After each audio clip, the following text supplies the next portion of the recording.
This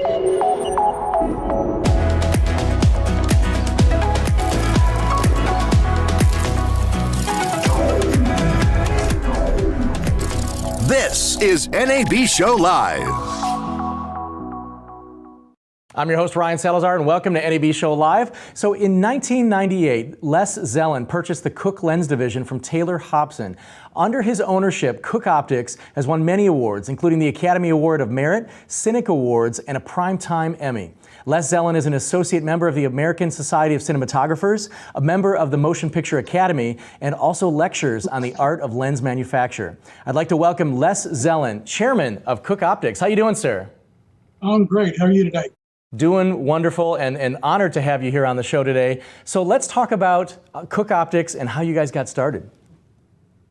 Well, how I got started and how Cooke got started. You can mix the two if you like. Well, Cooke has a really long storied history in the industry. I mean, we go back, Taylor Hobson started in 1886. The first Cooke lenses appeared in 1893.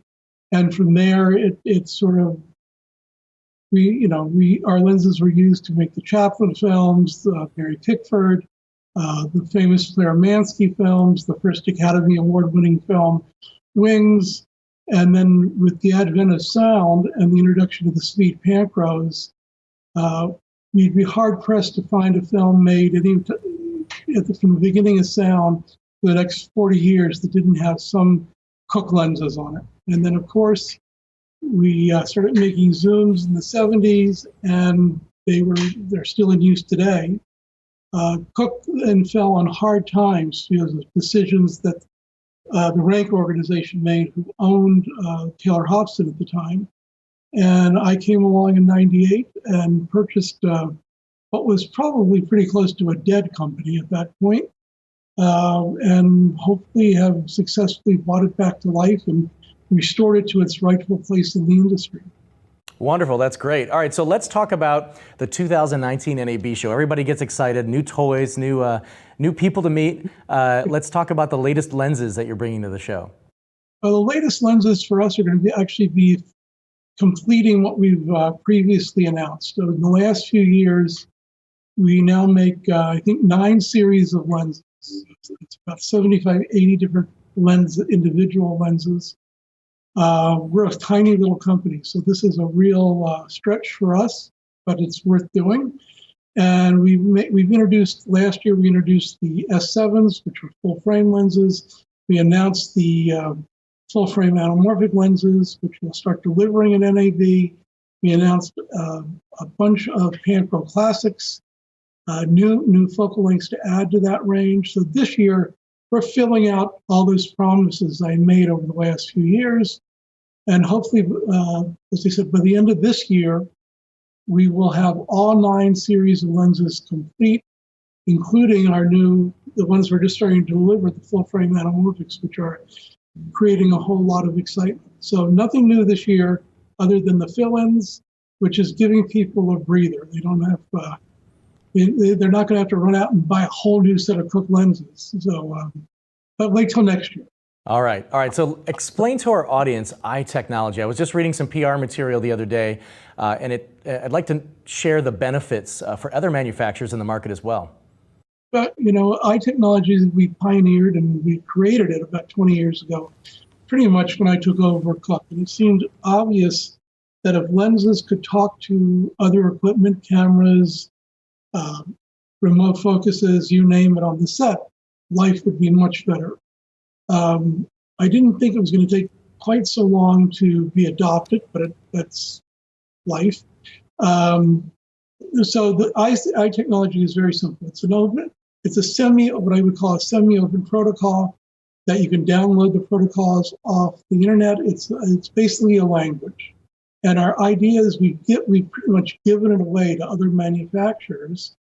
So, because if we all talk the same language, it'll be used. If we all talk different languages or don't talk at all, nobody's going to use it. And I'm gratified that, we have Sony, Arri, Canon, Red on the camera side, and we have virtually all the lens. I think we have just about all the lens manufacturers are eye technology partners. Now, they may not have implemented it yet, because I think a lot of people are waiting to see what's adopted. But it certainly looks from where I sit that the I language has become more or less an industry standard. And now we're hoping, and we're working with camera manufacturers and post software people to really put that whole workflow together. One of the things that's really been lacking is we've got the metadata, the cameras can now record it. We have things like the ambient, from ambient that can record the metadata. And now we have to really sort of work with production and post-production to move that data and information all the way through. So the people that really need it, in this case, post-production, can take advantage of it.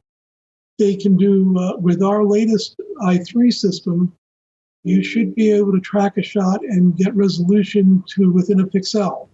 So that's should be pretty exciting for the post people that it can struggle at times to track a shot. Excellent. All right. So last question. It's a prodding question. When I go to Vegas, I like to hit all the cool, the clubs. Of course, I have a lot of work to do. We've got like 47 people that do NAB Show Live with us and broadcast Beat as well. It's a huge production. But when we have a moment to have a few minutes of downtime, we like to go to cool places. And one of my favorite places is officially Beauty in Essex. It's a cool new take on a speakeasy, modern take on a speakeasy, and then Tao. I love Tao. So, do you guys have a place you like to hit when you're out there? I'm a steak guy, so I actually like Del Frisco's just down the street from the center. Very nice, very nice. All right, we're going to see you guys at Central 6333. That's Central Hall 6333. Les Zelin, chairman of Cook Optics. It's been an honor, and I can't wait to see you at the 2019 NAB show. Look forward to it.